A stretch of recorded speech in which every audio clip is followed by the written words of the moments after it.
Farming for echoes is a polarizing experience for many players. Some love the possibility of endlessly grinding monsters for potential equipment and upgrades. Others are frustrated with the time that it takes running around the overworld and tracking these mobs. For players that can't play the game for several hours a day, it can be difficult to find rollable echoes in the first place. If players don't have any echoes to roll, tackling endgame content like the Tower of Adversity or hologram bosses can feel out of reach. Today I'll be focusing on one topic: how to farm a ton of echoes without spending a ton of time. Through proper usage of in-game tools like map markers and the databank, along with information on where enemies actually spawn on the map, players with only 30 minutes to an hour to play the game can still build up a sizable number of echoes. You just need to know where to go. For these farming routes, we'll be focusing on mobs that can drop elemental attributes for some of the top teams in version 1.0. The characters that we'll be focusing on will be Jian, Yinlin, Calcharo, and Havoc Rover. These four characters take the lead damage roles across some of the highest performing Tower of Adversity teams, and are incredibly high priority for those looking to gain as many stars as possible to clear out the Tower of Adversity shop. This means that the sets that we'll be focusing on will be Sierra Gale, the Arrow set, Void Thunder, the Electro set, and Sun Sinking Eclipse, the Havoc set.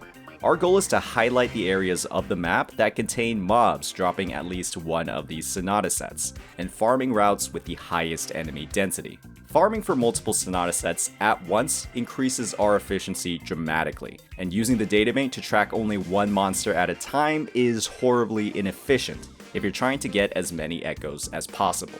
This first farming route is, from my experience, easily the most efficient in the game. If you don't have time to farm multiple routes, you should prioritize farming this one at least once a day. The port city of Guizhou has some of the highest enemy density in the game. In certain spots within this area, you can pan your camera and see at least 3 to 4 different groups of mobs, all within as little as 5 seconds of sprinting.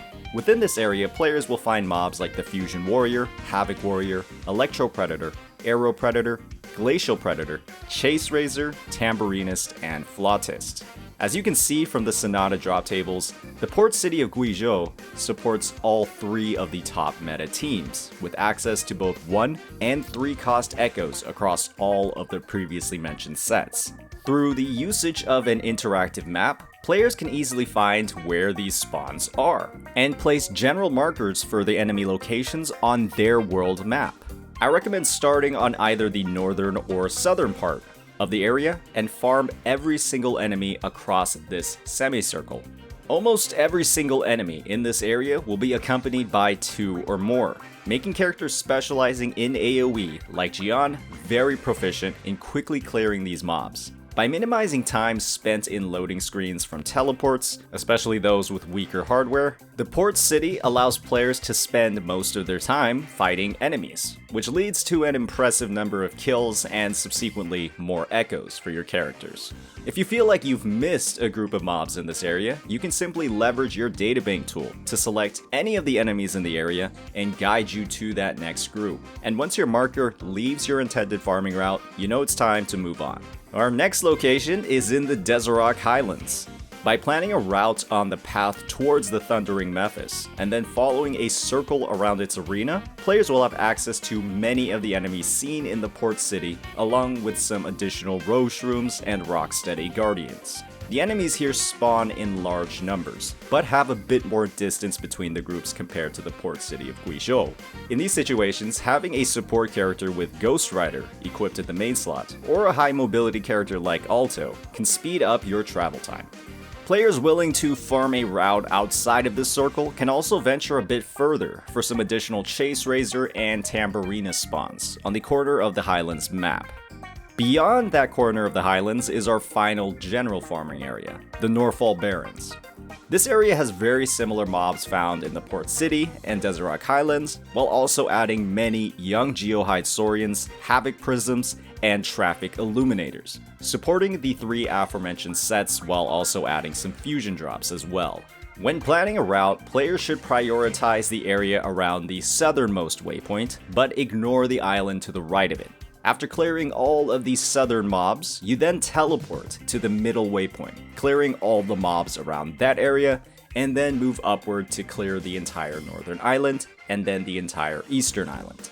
This area is unique, with many areas of high mob density, but also many single mobs across the path from island to island. Like every other location mentioned thus far, high mobility and AoE are going to be king for any player here to farm quickly.